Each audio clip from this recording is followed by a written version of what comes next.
Boa noite a todos. É com muita alegria que recebemos a todos, mas nesta quarta-feira gostosa, né? Na nossa região serrana.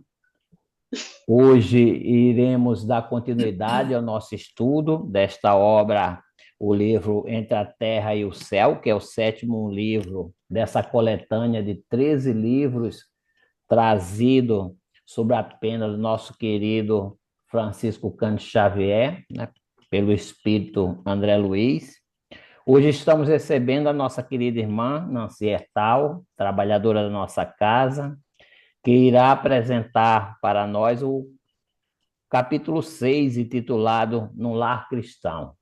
Temos na harmonização Fábio, na prece inicial temos a Yara Bastos, e a Dilu, nossa querida Maria Marotti, né, que irá fazer a prece final. Que nós possamos abrir os nossos corações, as nossas mentes, para poder receber tudo que a Nancy trouxe para dividir conosco. Que nós possamos iniciar a nossa tarefa.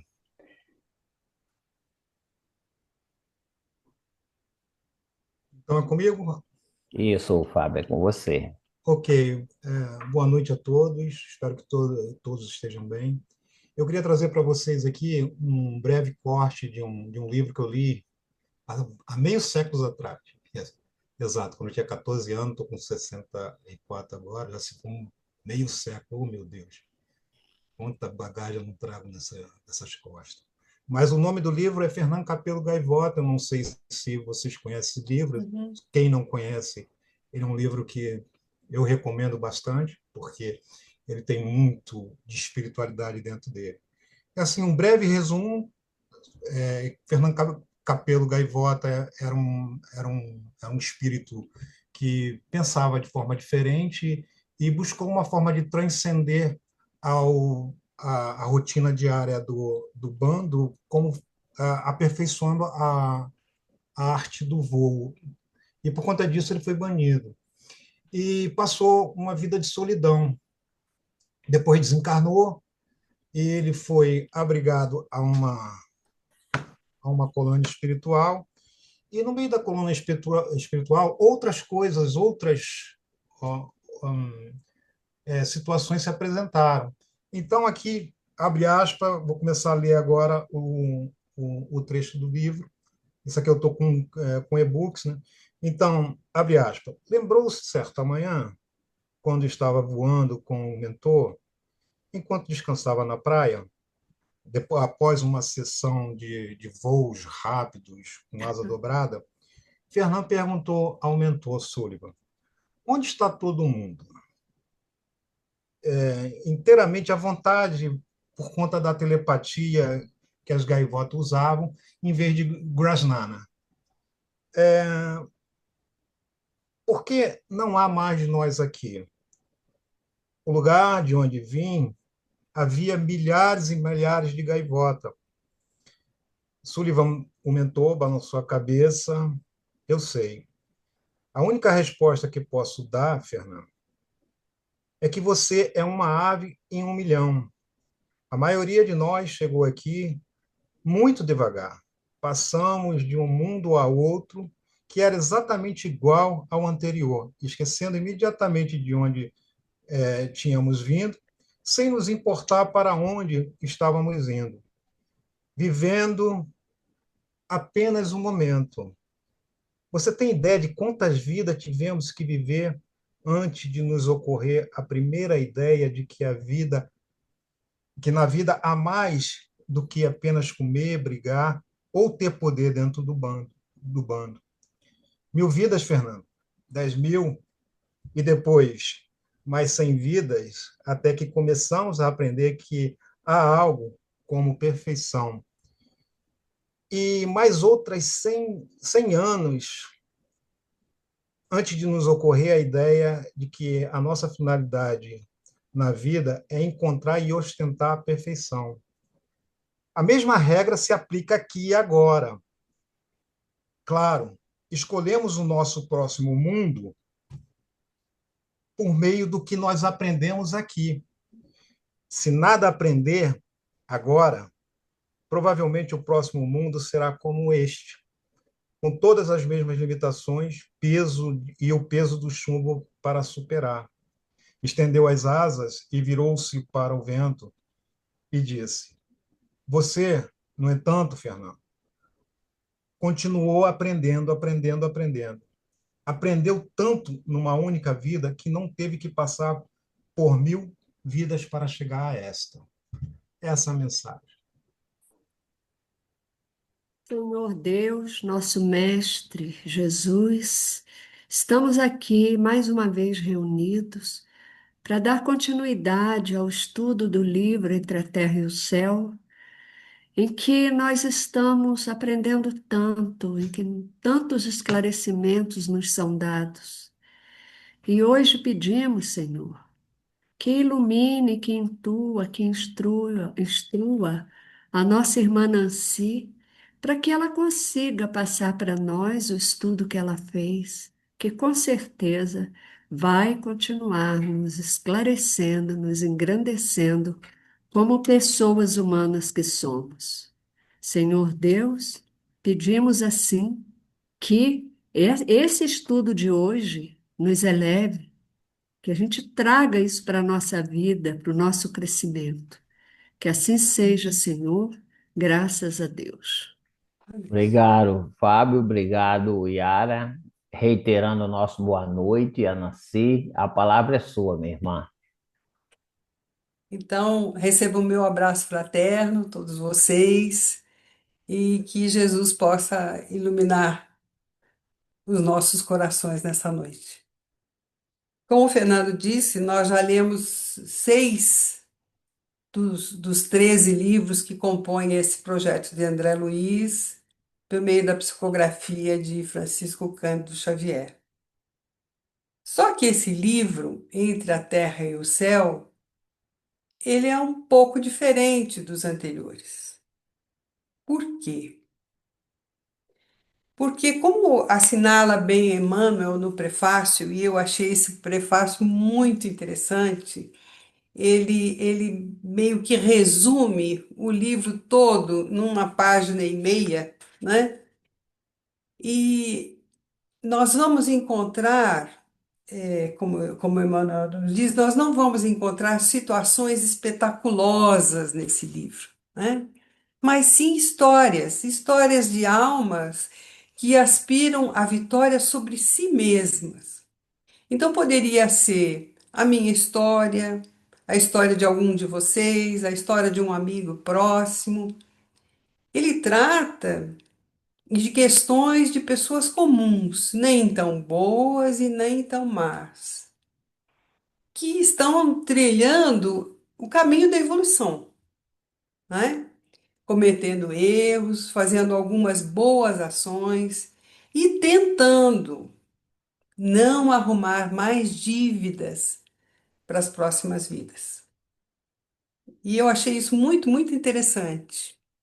E Emmanuel continua dizendo no prefácio que os quadros que fundamentam as narrativas nesse livro são intimamente familiares.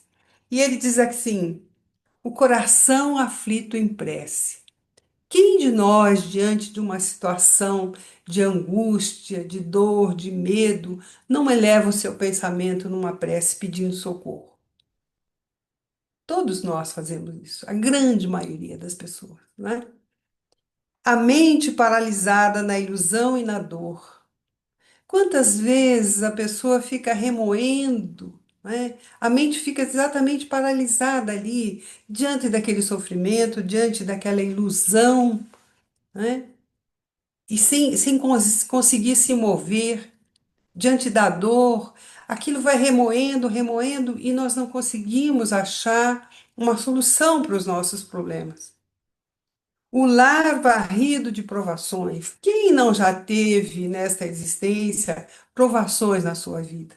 Né? Provações morais, provações materiais, provações de convivências, né? Quantas vezes, quantos lares tem tido problemas sérios de convivência entre casais, entre filhos, né, entre os irmãos. Ele fala também na senda fustigada de lutas. Se nós fizermos um balanço da vida de cada um de nós, né, não precisamos ir muito longe.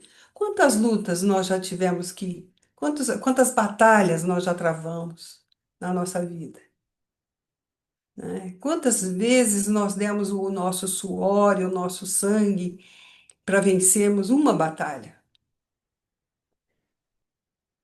O desvario do ciúme, isso está muito presente no nosso círculo, né? Ainda hoje nós vemos tantos crimes de feminicídio por conta do ciúme. O que é o ciúme? É a falta de segurança que a pessoa tem e que deposita na outra pessoa, que diz ser o seu ser amado, essa desconfiança, né? Que impede de ter uma vida tranquila, uma vida feliz. Depois ele diz: o engano da posse. Quantas e quantas criaturas vivem alojadas na posse, dizendo é meu, é minha, sendo que nós não temos nada, nada disso que nós vivemos é nosso. E a prova disso é o momento da separação do corpo físico, né? Nós não levamos nada, nada conosco.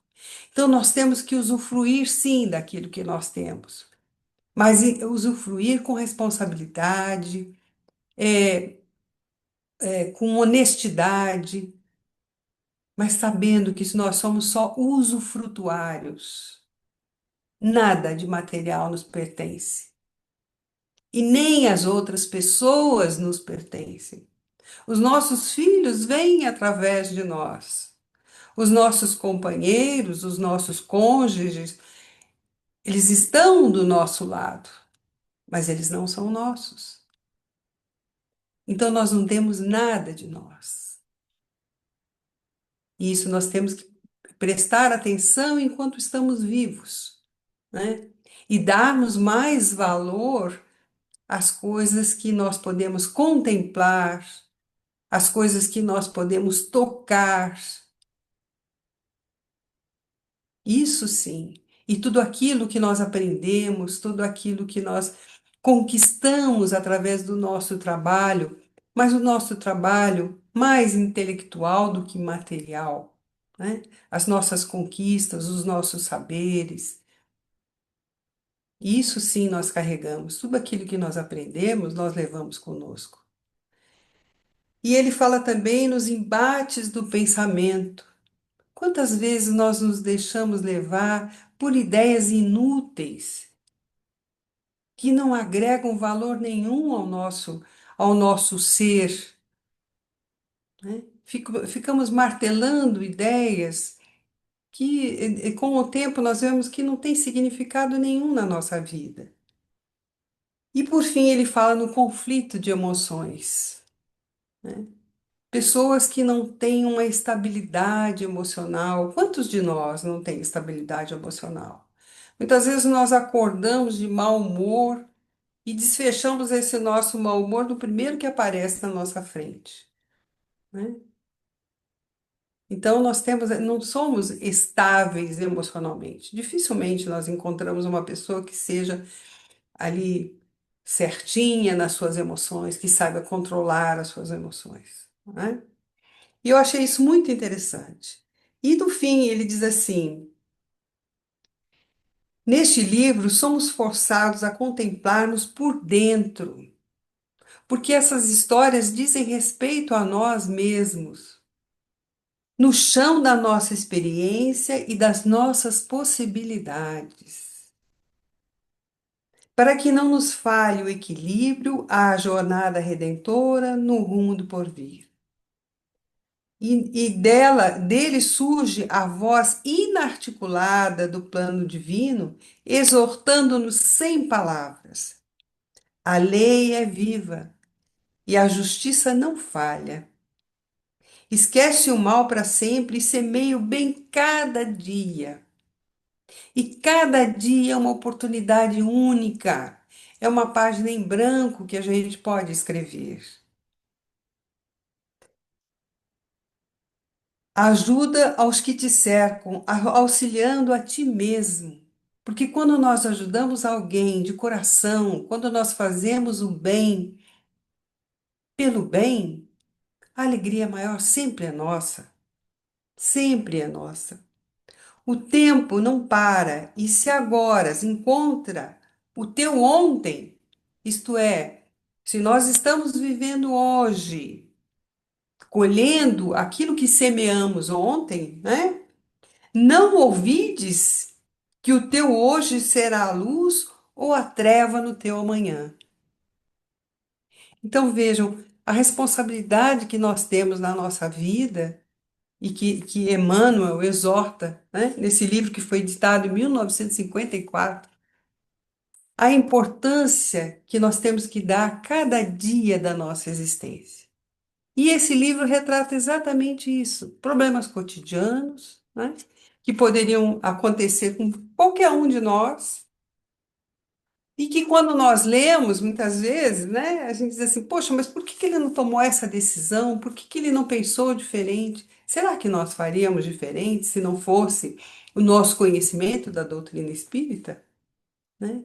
Esse aliado que nós temos, que nos lembra a cada momento das nossas responsabilidades, das nossas atitudes frente aos problemas que a vida apresenta. Mas vamos lá. Esse livro ele eu assinalei algumas características que eu percebi, não é a primeira vez que eu leio, nem que eu faço esse estudo, então eu fiz algumas anotações, né, que eu achei importante no contexto desse livro. Então, o que que ele fala? Ele fala sobre reencarnação. O que é reencarnação? É um processo de aprendizagem, aprendizado para evolução, né? Nós estamos aqui para aprender e colocar em prática. Colocar em prática é a coisa mais difícil, né? Mas estamos aprendendo devagarinho, né? Cada encarnação é uma oportunidade para a gente aprender um pouquinho mais. Só que tudo aquilo que nós vivenciamos aqui, nós temos que ter uma certeza, ela tem um impacto profundo no mundo espiritual.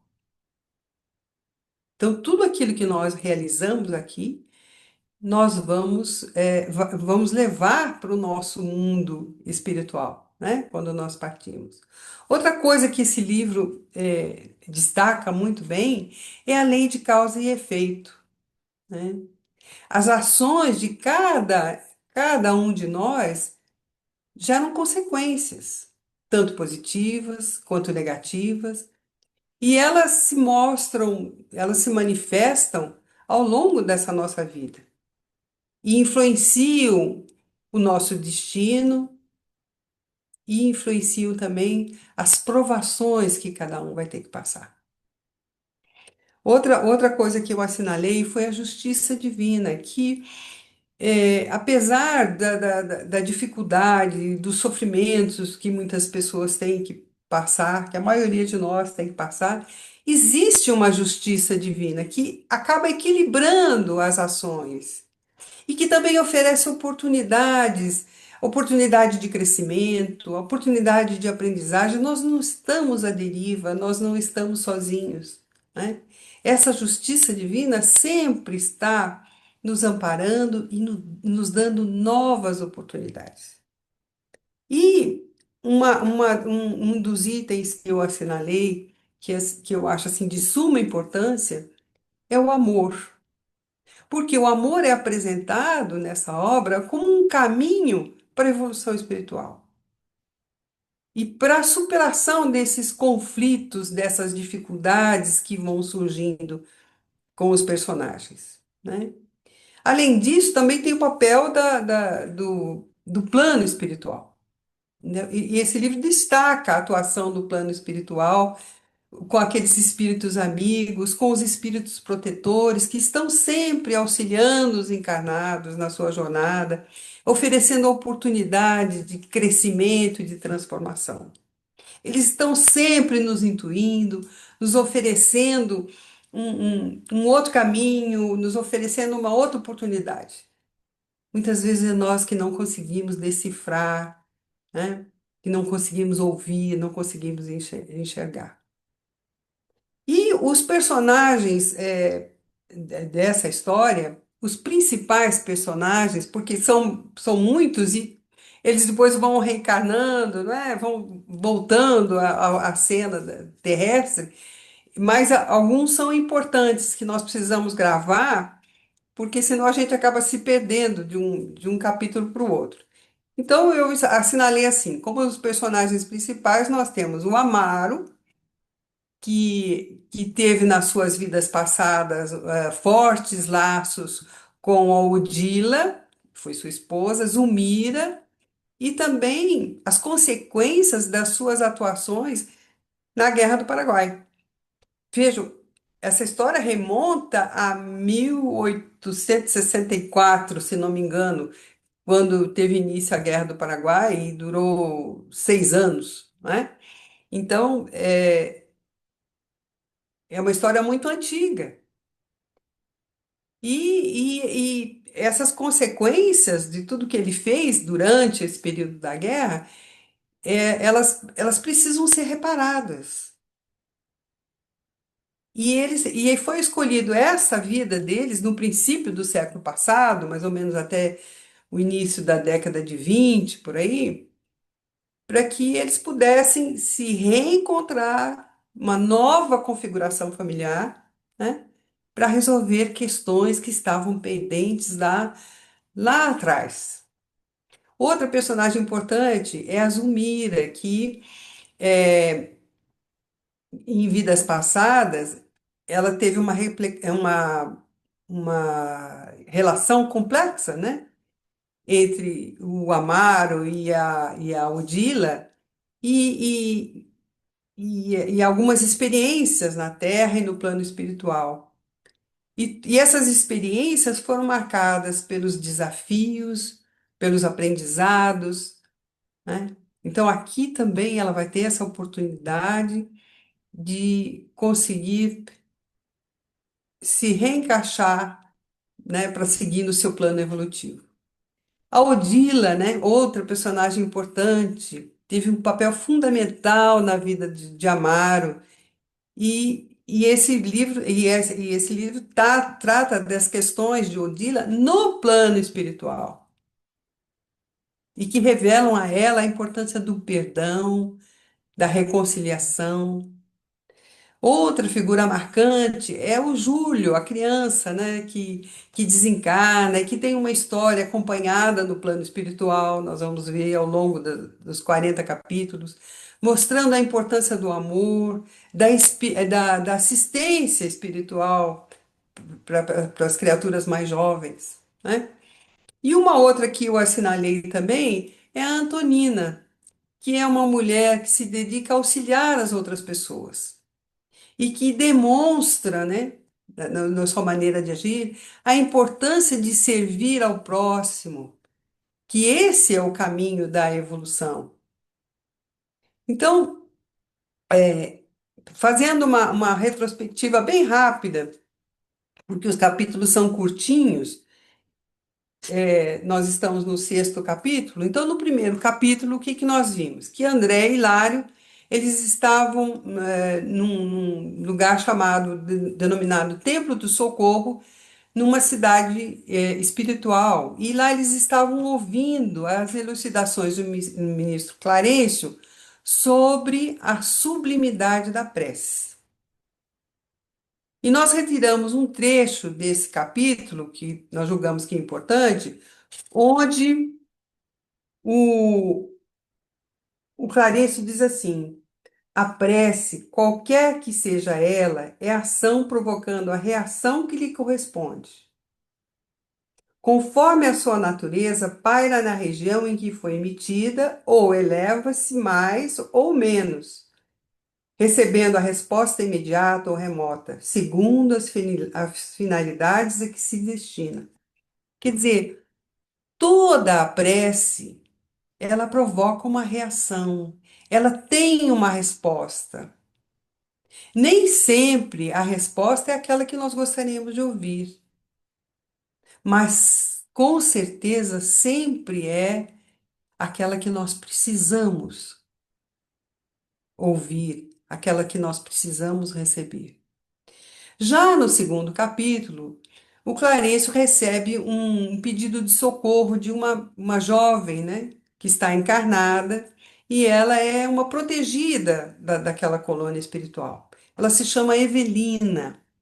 E o interessante é que essa prece da Evelina não foi direcionada a princípio àqueles amigos espirituais, não. Ela, no momento de dor, de aflição, diante do quadro que ela estava vivendo, ela faz uma prece rogando à mãe, que já havia desencarnado, para que ajudasse. Só que a sua mãe não era Odila, né? A mãe era Odila, e ela não se encontrava em condições de perceber as preces da filha. Por quê?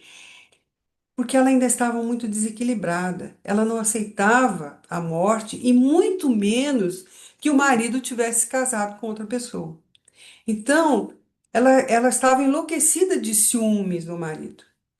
E ela depositava todo o seu ódio, toda a sua vingança na atual esposa, que era a Zumbira. Então, logo no começo do livro, o que que nós percebemos? O poder da prece, né? Porque, embora essa prece não tenha chegado ao destinatário que a moça havia reservado, ela chegou à espiritualidade, porque essa menina, ela tinha méritos, né? Então, eles chamam de prece refreada, quer dizer, ela, ela não chegou aonde precisava, mas ela foi mais alto, né? Ela chegou até os amigos espirituais. E dali eles passam a tentar ajudar a menina. Então, no terceiro capítulo, o autor relata a situação vivida pela Zulmira, a segunda esposa de Amaro. Ela é uma mulher jovem, de mais ou menos 25 anos, que está sofrendo uma obsessão causada pela primeira mulher, Odila. E essa obsessão chega à vampirização, né? Ela se imanta a jovem através do perispírito e dominando o que ele chama de complicada rede de estímulos nervosos. Ela domina o cérebro, né? E tudo isso vai se refletir no corpo físico da moça. Então, por que que tudo isso aconteceu com a Zulmira?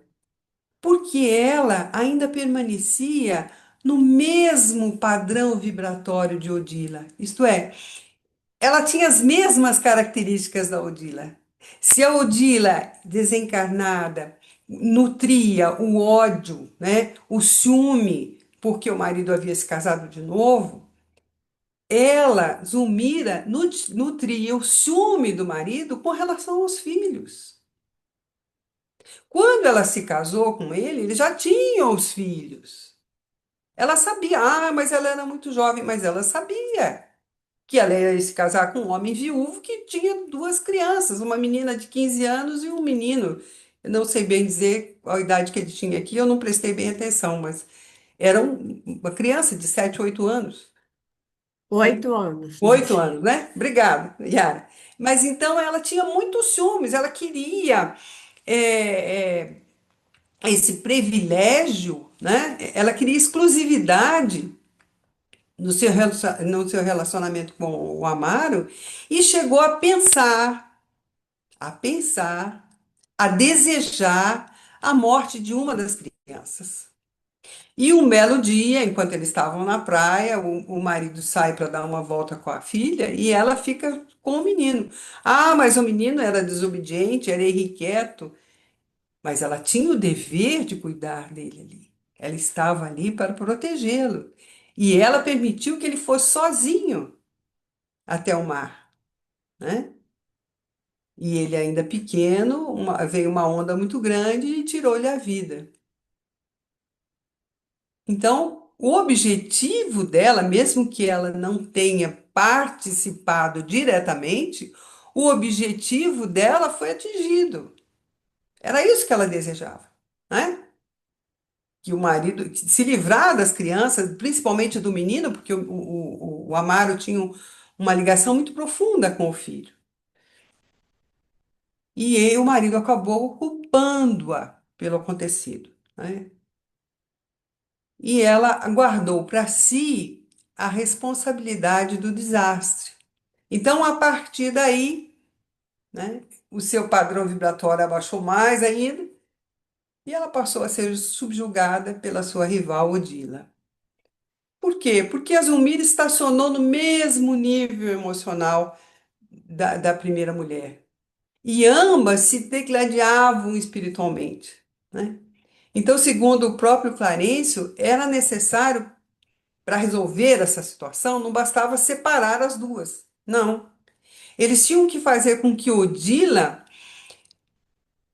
deslocasse o seu centro mental, né, o seu pensamento, para outros interesses, outras aspirações, que não a vingança, que não o ódio a qualquer preço, não é? E no capítulo 4 e 5, o autor revela as providências que eles estavam tentando tomar para ajudar nesse caso tão complexo. Porque não bastava separar as duas, nem era possível aquilo naquele momento, né? E aí nós chegamos no nosso capítulo 6, né? Quando André Luiz e Hilário, eles estavam muito envolvidos com esse caso, eles tinham muito interesse em ajudar e resolver logo esse caso da Zulmira e da Odila, e do Evelino e do Amaro também. Mas o Clarencio, né, o ministro Clarencio, explica para eles que o resultado, para ser positivo, tinha que ter primeiro um planejamento, que não se podia tomar uma decisão intempestiva.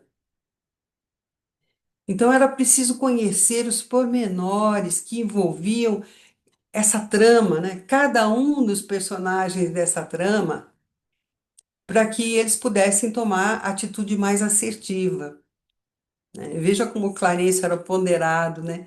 Hilário era assim mais afoito, né? Mais afobado, né? Nos lembrando bem André Luiz quando começou seus trabalhos em Nosso Lar, ele também era assim, né? Ele queria resolver as coisas de imediato. E nós muitas vezes agimos dessa forma. Quando nós vemos alguém em perigo ou uma situação que nos abala muito, nós queremos resolver. Não, você tem que mudar de trabalho, ou você tem que mudar de cidade, ou você. Não. Às vezes nós precisamos refletir muito bem para tomar uma decisão para que ela tenha um final feliz, né? E Clarice sabia disso, que eles tinham que começar de uma maneira mais tranquila, mais segura, conhecendo cada um dos personagens, a trama que envolvia cada um dos relacionamentos, né? Porque às vezes a gente vê o global, mas a gente precisa esmiuçar, né? Cada uma das partes para conhecer o todo. Então, é, o ministro sabia que no dia seguinte, a irmã Eusébia, Eulália, desculpa, a irmã Eulália, que atuava também nesse caso, iria acompanhar duas mães de crianças que haviam desencarnado há pouco tempo, até o lugar onde elas se encontravam, né? E que neste lugar o Júlio também estaria. Então, eles poderiam substituir a Eulália, né? Tanto o ministro como o, o André Luiz e o Hilário poderiam ir juntos, né? E prestar assistência a essas mães e aproveitar para examinar a situação do menino Júlio. Então, tanto o André quanto o Hilário ficaram muito satisfeitos, porque eles falaram, não, é isso que nós queremos mesmo, né? Então, nós vamos nos preparar, para amanhã à noite nós irmos até lá. Só que nós vamos fazer o seguinte: o ministro Clarence falou, eu vou deixar vocês na casa de uma dessas mães e vou buscar a outra, e vocês nos aguardam lá, e vou buscar a outra para que possamos partir todos juntos. E eles foram levados no dia seguinte, na noite seguinte, a uma casa muito simples, pobre, né? Situada num bairro distante da cidade do Rio de Janeiro. E nessa casa morava Antonina, com seus 3 filhos. Ela havia sido abandonada pelo marido há 4 anos e há alguns meses perdera um dos filhos, de 8 anos, de nome Marcos, por conta de uma doença que naquela época era de difícil tratamento, né? Ainda mais na situação que ela vivia, mais difícil ainda. O menino teve uma pneumonia e foi fatal, né? Mas ela, com toda essa dor, com todo esse sofrimento, e eu fico imaginando a dor de uma mãe que perde um filho, né? Deve ser algo assim, que a gente não consegue traduzir, né? Esse sentimento de dor. Mas ela se colocou firme porque ela tinha os outros 3 e eles dependiam dela. Então ela trabalhava numa fábrica, ela cuidava da casa, ela cuidava dos filhos e ela pedia em suas orações coragem, fé, determinação para levar adiante o seu propósito de vida. E a finalidade de, de, eh, de André Luiz e de Hilário era justamente observar aquele lar tão simples, tão pobre, mas que tinha transcendia uma paz muito grande, né? A confiança dessa mulher, ela conseguia transmitir essa serenidade para os filhos, né? E eles estavam ali observando as atitudes dessa mulher. E quando eles chegaram lá, ela estava prestes a iniciar uma, um evangelho no lar, né? E era um hábito que ela preservava desde a infância, o que, o que nos leva a crer que ela deveria ser espírita já nessa época, né? Nós não podemos afirmar porque o livro não diz. Ele diz que ela tomou nas mãos uma Bíblia, né? E passou a ler um versículo da Bíblia, né? Mas pelas atitudes que ela tomou, a gente pode imaginar que talvez ela fosse espírita, né? Então, apesar de todo o sofrimento vivido, do abandono que ela sofreu para o marido, ela não, ela vinha ensinando aos filhos a necessidade de agradecer pela vida, por meio do estudo dos ensinamentos de Jesus, né?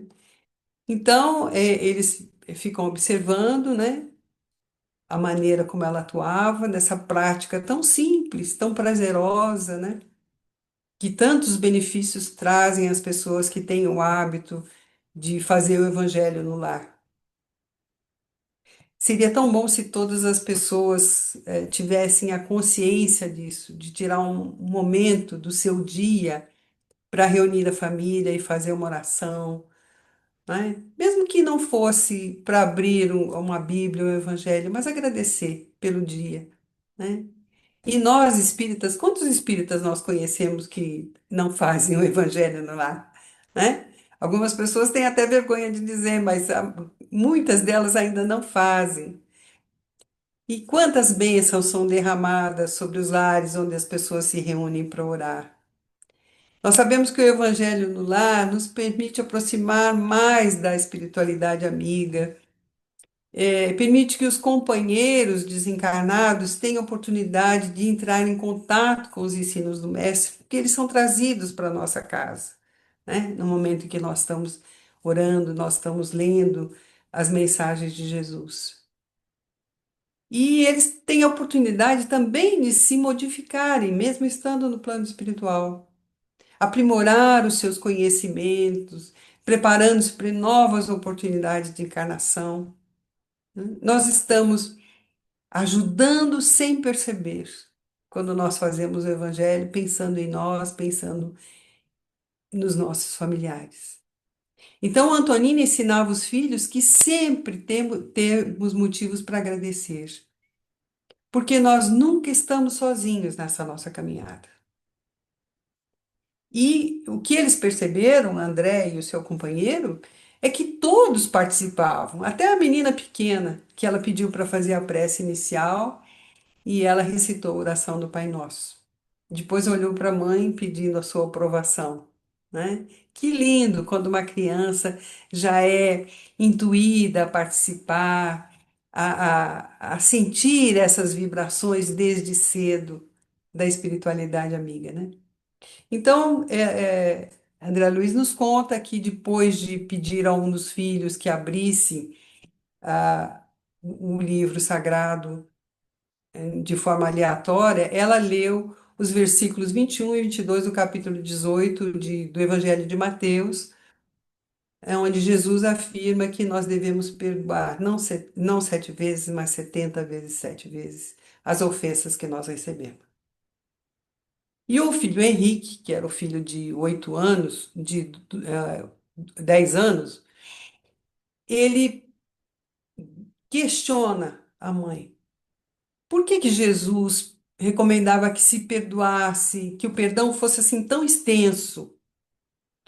E ela, na página 36, ela explica, e eu peço licença a vocês para ler. Ela diz assim, peraí, aqui. Somos levados a crer, meus filhos, que o Divino Mestre, em nos ensinando a desculpar as ofensas, as faltas do próximo, inclina-nos ao melhor processo de viver em paz. Então, quando nós perdoamos, nós trazemos para dentro de nós uma paz que só quem consegue perdoar pode sentir, né? Quem não sabe desvencilhar-se dos dissabores da vida não pode separar-se do mal. Uma pessoa que esteja parada em lembranças desagradáveis caminha sempre com a irritação permanente. Imaginemos vocês na escola. Se não conseguirem sequer esquecer os pequeninos aborrecimentos nos estudos, não poderão aproveitar as lições.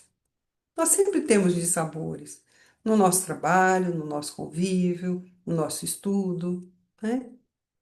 Mas nós temos que aprender a trabalhar com essas questões, sem nos deixarmos contagiar, né? E ela fala assim de uma maneira didática, de uma maneira bem simples, ela dá um exemplo. Hoje é um colega menos amigo a preparar lamentável brincadeira, né? Às vezes as pessoas vêm com umas brincadeiras que não nos agradam, né? Amanhã uma incorreção do guarda enfadado em razão de algum equívoco. Se vocês imobilizarem o pensamento na impaciência ou na revolta, poderão fazer coisa pior, afligindo a professora, desmoralizando a escola e prejudicando o próprio nome e a saúde. Uma pessoa que não sabe desculpar vive comumente isolada. Ninguém estima a companhia daquele que somente derrama de si mesmo o vinagre da queixa ou da censura. Quer dizer, aquela pessoa amarga, aquela pessoa que só vê defeito, aquela pessoa que só sabe criticar, fazendo sempre críticas desconstrutivas, né? Então, essas são as pessoas que não sabem perdoar. Pois bem, e ela explica então a importância de a gente sentir essa paz dentro de nós, né? Mas ela sente que o menino trazia uma mágoa muito grande. E ele questiona a mãe, por que que nós temos que perdoar até as ofensas mais graves? Por exemplo, perdoar o pai? que foi embora e abandonou a mãe com as crianças ali? Se ele talvez estivesse presente, quem sabe o irmãozinho não teria morrido? Porque teria sido levado ao médico, teria recursos para comprar os remédios que ele necessitava. E ela, nesse momento, dentro de toda a sua, do seu conhecimento, de sua bagagem, né, de vidas anteriores, ela observa que se o pai estivesse ou não ali, o menino iria embora de qualquer maneira, porque Jesus teria chamado ele, né? Era o momento dele partir. E que ele não devia, de maneira alguma, guardar rancor, porque aquele homem, se ele cometeu algum erro, ele cometeu contra ele próprio, né? Ele adquiriu dívidas que ele um dia iria ter que ressarcir. Mas ele foi o homem que deu a vida àqueles filhos que estavam ali. E ele era merecedor da mais profunda gratidão. Veja, Antônia não era um espírito iluminado, mas era um espírito em evolução, né? Era um espírito que já via um lado mais positivo nas coisas que acontecem na vida da gente. E que tinha resiliência, que tinha compreensão e que tinha um amor muito profundo pelos filhos. Então, nesse momento em que ela fala para o filho que ele não deveria ter rancor, guardar rancor do pai, ela lembra de um dos mandamentos da lei de Deus, onde diz: honrarás o teu pai e a tua mãe. E as crianças estavam muito atentas, prestando atenção no que ela dizia nesse momento. Então, é, ela diz que não era necessário só honrar o pai e a mãe, mas era necessário olhar por eles, né? Pedir por eles, pedir a misericórdia por aqueles que foram designados como os nossos pais, e que aquele homem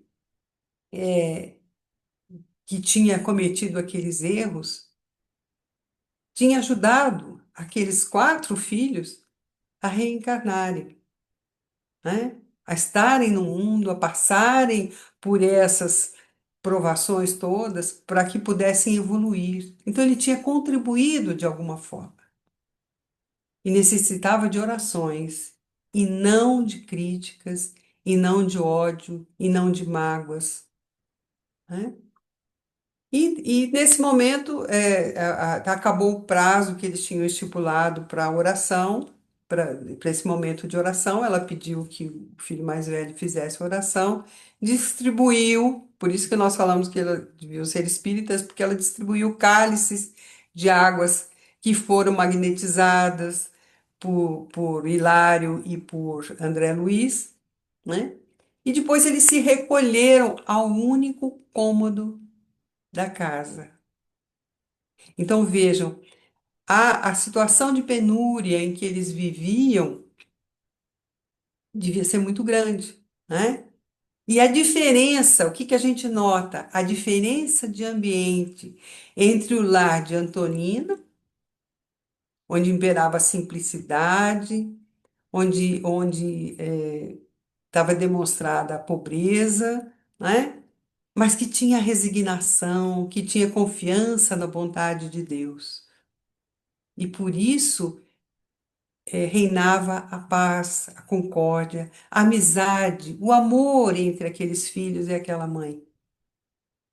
E, por outro lado, o lar de Amaro, onde predominava a angústia, o desespero, né? A falta de harmonia entre as pessoas. Então, eles tinham tudo, eles tinham conforto, eles tinham uma série de prerrogativas, né, que poderia fazer com que eles estivessem bem. Mas não, eles viviam num mundo turbulento. E tem um parágrafo muito interessante que vai ser abordado na próxima aula, onde André Luiz nos fala que no recanto do compartimento humilde havia um espírito, um velhinho desencarnado e que ficava ouvindo tudo aquilo que eles estavam falando. Mas ele não nos diz quem é, né? Nós só vamos saber na próxima semana quem é esse espírito que estava ali na casa de Antonina. Então, eu achei muito, muito interessante esse capítulo, porque nos dá uma dimensão, de como as pessoas reagem, né, diante de determinados fatos, diante de determinadas situações.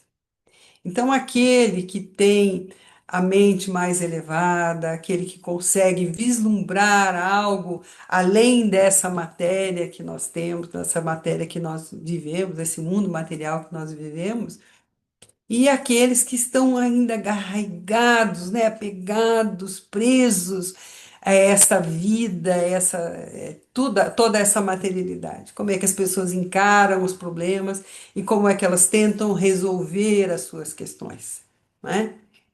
Eu achei muito, muito interessante. Mas agora eu deixo para vocês complementarem o meu estudo. Eu tenho certeza que cada um de vocês tem alguma coisinha a acrescentar. Muito obrigada pela atenção. Ai, Nós que Nancy, agradecemos, Nancy. Nós temos ainda 9 minutos. Aquele que desejarem fazer alguma colocação ou perguntar algo a Nancy, estejam à vontade. Nancy, meus Assim, parabéns. Eu achei maravilhosa a forma como você trouxe o estudo, como você chegou ao sexto capítulo, trazendo desde o prefácio, né, até chegar de uma maneira tão lúcida, tão clara, tão, sei lá, esclarecedora, né? Muito bacana.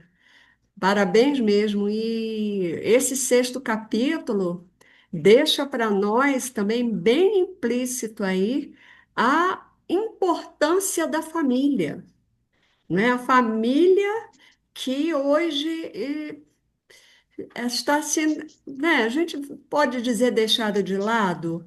Estão querendo que ela fique de lado, não sei. Mas isso aí mostra para a gente como é importante essa reunião em família, estar em família. Perdoar em família, agradecer em família. Muito importante. Muito bom, Nancy. Muito obrigada, viu? Eu que agradeço, muito bom. Nancy, também quero fazer coro aí com Yara, também adorei seu estudo. E quando eu estava lendo esse capítulo, nessa primeira frase do capítulo, eu sublinhei ela, que eu li assim Hum, com olhar, eu li com um olhar crítico, né? Propunhamos-nos seguir o caso de Zumira, não só para cooperar a favor de suas melhoras, mas também Então, eu fiquei pensando nas reuniões mediúnicas. Quantas vezes os espíritos chegam lá e reclamam, né, que os médios, né, que a reunião, que a casa espírita, enfim, está mais preocupada com a pessoa, não com os espíritos. Aqui me deu nessa lembrança, né? Estavam tão focados na pô, Zumbi que deu Odila, né? né? Me deu essa coisa aqui, né? Aí no segundo capítulo, no segundo parágrafo, começou a dizer: sim, disse para auxiliar em processos dessa natureza, é preciso marchar para a frente. Aí depois, né, essa conjunção adversativa, né, deu assim, uma clareza. Mas é preciso a Uhum. gente para a gente entender o futuro. Não basta só ir para frente, né? O que que aconteceu lá atrás que levou toda essa adversidade?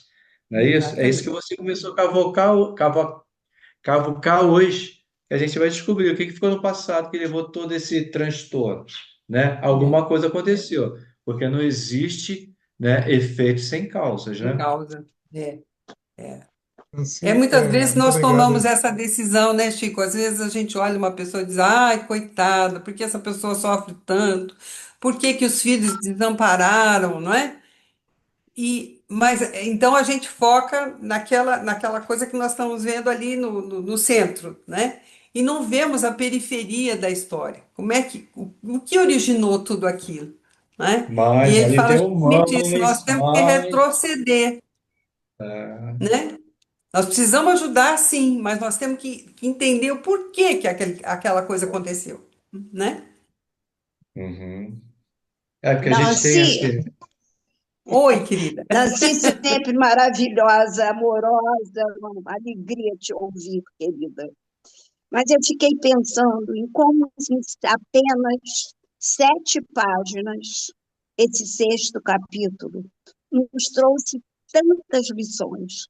É só a gente querer absorvê-las, não é? Olha, prudência, paciência, coragem, fé, determinação, resignação, aceitação, a necessidade da prece, a importância do culto do evangelho no lar, o desenvolver a gratidão, o perdão, o agradecer a vida, o honrar o pai e mãe.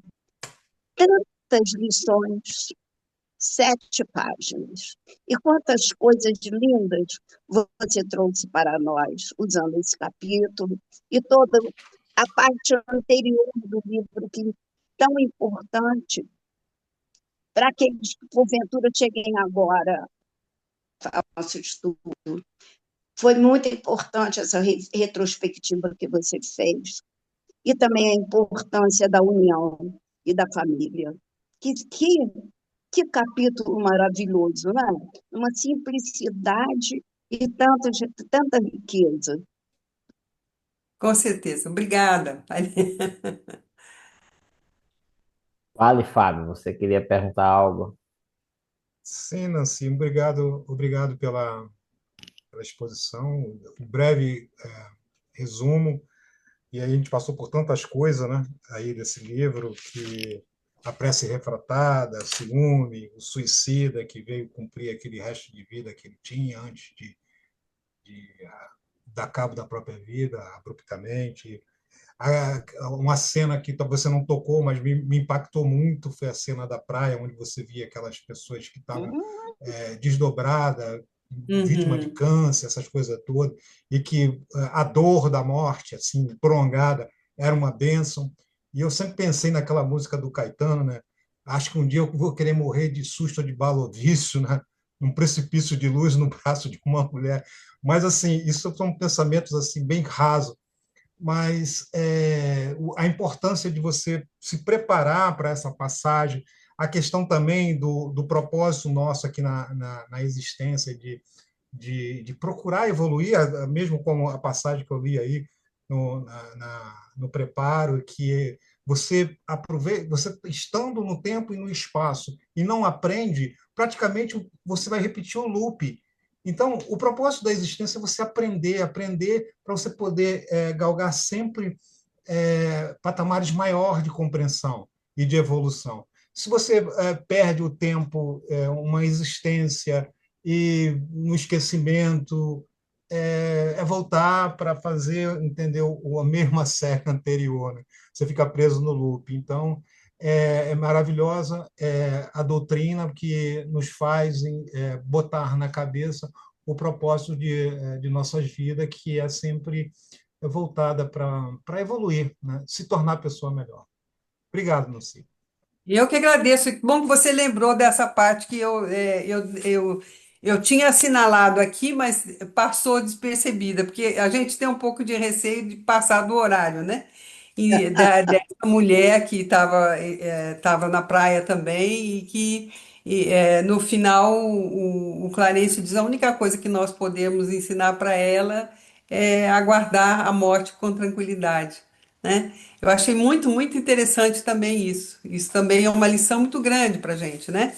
Aprender a morrer bem, né? Aceitar a morte de uma forma tranquila. Então, eu achei muito, muito interessante também. Obrigada por você ter lembrado dessa parte. Nancy, Oi, meu querido. para você, querido, e para todos os outros. Para você, só agradecer. Como sempre, nos deu uma visão amadurecida da interpretação do texto. Agora, para todos, eu prometo da próxima vez, que será minha, revelar o nome do velhinho. Tá Não sou bom. eu, não, hein? Isso. Eugênio, você será sempre Eugênio.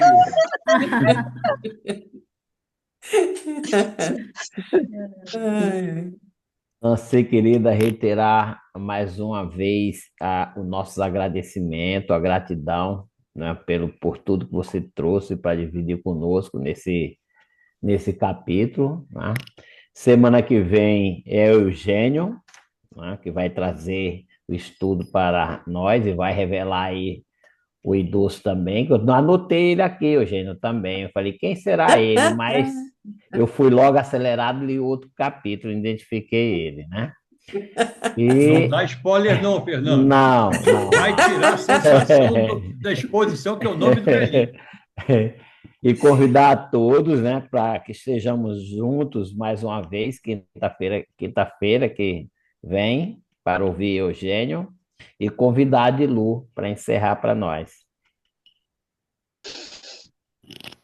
Uma respiração profunda, vamos conectar ainda mais com a espiritualidade e agradecer a Deus, a Jesus, a espiritualidade amiga e protetora de todos nós, da Casa de Espíritas aqui representadas, desse nosso grupo de estudo tão especial, tão comprometido. Agradecer por tantas lições recebidas essa noite. Agradecer a nossa querida Nancy, que mais uma vez nos enriqueceu com sua experiência e com sua amorosidade. E pelas lições que aqui aprendemos, Senhor. Que as vibrações de fé, de amor, de luz, de paz, de fraternidade alcancem a todos os nossos irmãozinhos do grupo que aqui não puderam estar. E também a todos aqueles que nos cercam, aos nossos familiares, aos nossos amigos, levando muita vibração de amor, mais uma vez de paz para o nosso planeta. E assim, dessa forma, pedimos permissão para encerrarmos o estudo da noite de hoje, dando mais uma vez graças a Deus, e que assim seja.